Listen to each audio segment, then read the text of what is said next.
پھر یہ کہ احکام کے یہ مراتب مقرر کرنا یہ فرض ہے، یہ واجب ہے، یہ سنت موقع ہے، سنت غیر موقع ہے، یہ مستحب ہے، یہ اولا ہے، یہ خلاف اولا ہے، یہ حرام ہے، یہ مکروہ تحریمی، مکروہ تنزیہی، یہ تیرے پاس کہاں سے آ گیا؟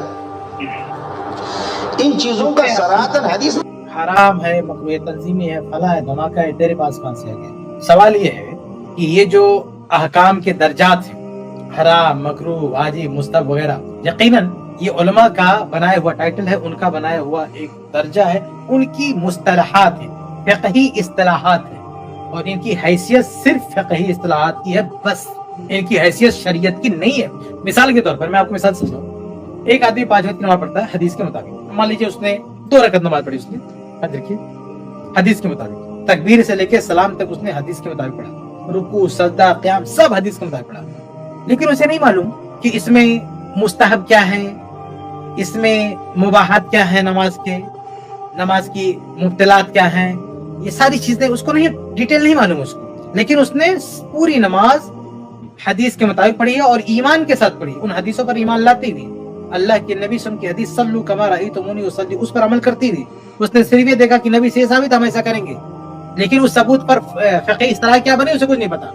لیکن ایک دوسرا بندہ جو وہی 2 رکعت نماز پڑھتا ہے اور ان فقہی اصطلاحات کو بھی جانتا ہے، مجھے بتاؤ کیا اس کے فقہی اصطلاحات جاننے کی وجہ سے اس کا ثواب بڑھ جائے گا؟ نماز میں اس کا ثواب بڑھ جائے گا، اس کی نماز کی کوالٹی بڑھ جائے گی؟ بطور خاص جب وہ فقہی اصطلاحات سے لدا ہوا ہے لیکن حدیث کی اتباع اس کے اندر نہیں ہے، تو کیا فقہی اصطلاح سے اس کا ثواب بڑھ جائے گا؟ ہرگز نہیں۔ ہم نے کب کہا کہ یہ اصطلاحات دین کا حصہ ہے؟ ہم اسے دین کا حصہ مانتے نہیں، یہ دین کا حصہ نہیں، یہ تبلیغ دین کا ذریعہ ہے، یہ تفہیم دین کا واسطہ، بس۔ یہ جو اصطلاحات ہیں، فقہی اصطلاحات جو بھی آپ کہیں، فرض، مستحب، مندوب، فلاں، دھماکہ، ان کی حیثیت صرف دین کی تبلیغ اور دین کی تفہیم کی ہے، بس۔ یہ تفہیم کے لیے ایک ذریعہ ہے، اور ذرائع میں اصل حلت ہے، اصل جواز ہے۔ آپ کسی کو دین سمجھانے کے لیے کوئی ذریعہ اپنا سکتے ہیں، کوئی اصطلاح ایجاد کر سکتے ہیں، کچھ بھی کر سکتے ہیں آپ دین کو پہنچانے کے لیے، اگر وہ قرآن حدیث کے خلاف نہ، اس میں اصل جواز ہے، لیکن دین آپ نہیں بنا سکتے۔ آپ دین کو سمجھانے کے لیے کوئی طریقہ استعمال کر سکتے، اصطلاحات کا طریقہ ہے، اصولوں کا طریقہ ہے، ضوابط کا طریقہ، جو چاہے آپ وضع کریں، کوئی دقت نہیں ہے، لیکن آپ دین نہیں بنا سکتے۔ تو یہ جو مصطلحات ہیں یہ فقہاء نے بنائی ہے، لیکن فقہاء نے دین نہیں بتایا۔ اللہ کے رسول نے فرمایا الیوم اکملت لکم دینکم، دین آج مکمل ہو چکا ہے۔ جب دین مکمل ہو چکا ہے تو ان کی اصطلاحات کیا دین میں اضافہ ہے؟ ہرگز نہیں اضافہ ہے۔ اور جو شخص ان فقہی اصطلاحات کو قرآن و حدیث کی طرح دین سمجھ کے اس کو پیش کرتا ہے، وہ بہت بڑا مغالطہ باز ہے، بہت بڑا فراڈی ہے، وہ یہ بہت بڑا فراڈ ہے کہ فقہی اصطلاحات کو آپ قرآن و حدیث کی جگہ پہ لا کے پیش کریں۔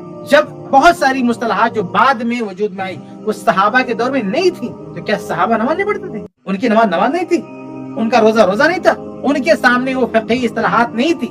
یہ جو مستحب کی اصطلاح ہے، یہ جو سنت کی اصطلاح ہے، وہ صحابہ کے دور میں تھی۔ دیکھیے حدیث میں بھی سنت کا لفظ ہے، لیکن حدیث میں جب سنت کا لفظ آتا ہے تو اس کا وہ معنی نہیں ہوتا ہے جو فقہاء کی زبان پہ سنت کا لفظ آتا ہے۔ فقہاء جب بولتے ہیں نا سنت، تو اس کا مطلب یہ ہوتا ہے کہ اگر چھوڑ دیے تو گناہ نہیں ملے گا، واجب نہیں ہے۔ لیکن حدیث میں لفظ سنت آتا ہے، اس کے کئی معنی، اس میں ایک فرض کے معنی میں بھی آتا ہے، جیسے اللہ کے نبی صلی اللہ علیہ وسلم کی حدیث ہے من راغب عن سنتی فلیس منی، جو میری سنت سے اعراض کرے گا وہ ہمیں سے نہیں۔ اس سنت کا مطلب کیا ہے؟ یہ مستحبات ہے؟ نہیں۔ اور ایسے جو صحیح بخاری صحیح مسلم میں جو مغرب سے پہلے 2 رکعت نماز پڑھنے کی بات ہے، تو آپ صلی اللہ علیہ وسلم نے فرمایا تھا کہ مغرب سے پہلے صلو قبل المغرب، مغرب سے پہلے نماز پڑھو، لیکن پھر آگے کیا کہا کہ لمن شاء، جو چاہے پڑھے۔ اور حدیث کے الفاظ کیا صحابی کیا کہتے ہیں؟ کراہیت ان یتخذها الناس سنہ، کہ اللہ کے رسول نے یہ اس لیے کہا تاکہ لوگ اسے سنت نہ سمجھ لیں۔ یہاں سنت فرض کے معنی میں، یہ فقہی اصطلاح کے معنی میں نہیں ہے۔ اور حیرت ہوتی ہے کہ یہ مفتی جو فقہی اصطلاحات پر بڑا گھمنڈ ہے ان کو، لیکن ان کو یہ تک نہیں معلوم کہ یہ اصطلاحات اگر فقہاء کی زبان میں ہوں گے تو کیا معنی ہے اور حدیث کی زبان میں تو کیا معنی ہے۔ یہ چور لوگ اہل حدیثوں کو گمراہ کرتے ہوئے کبھی کیا بتائیں گے؟ جب اہل حدیث کہے گا کہ مغرب سے پہلے 2 رکعت نماز پڑھو تو کہیں گے نہیں، وہ تو اللہ کے رسول نے کہا ہے، منع کیا ہے، وہ تو حدیث ہے صحیح مسلم کی کہ اللہ کے رسول نے کہا کہ کہیں لوگ اس کو سنت نہ بنا لیں، اور تم لوگ سنت بنا کے بیٹھے ہوئے ہو۔ یہ اس طرح سے بات کرتے ہیں، یہ ان کی حیثیت ہے۔ بتاؤ یہ اصطلاحات جن پر تم کو ناز ہے، وہ حدیث میں سنت کا لفظ آیا اس کو لے جا کے فقہی اصطلاح والا سنت بنا دیا، اور اس کو اوپر سے غرور ہے ان کو کہ ہم بڑے فقہی اصطلاحات والے ہیں۔ یہ پورا چوپڑ کر کے رکھا ہے، قرآن و حدیث میں تماشا بنا کے رکھا ہوا ہے، ان اصطلاحات کو لے جا کے وہاں جا کے مس کر دیا۔ ان کو تمیز نہیں، یہ تو اہل حدیث کا فرق سبق ہے۔ اہل حدیث جانتا ہے کہ ان کی اوقات ان اصطلاحات کی کوئی اوقات نہیں ہے قرآن و حدیث کے الفاظ کے سامنے.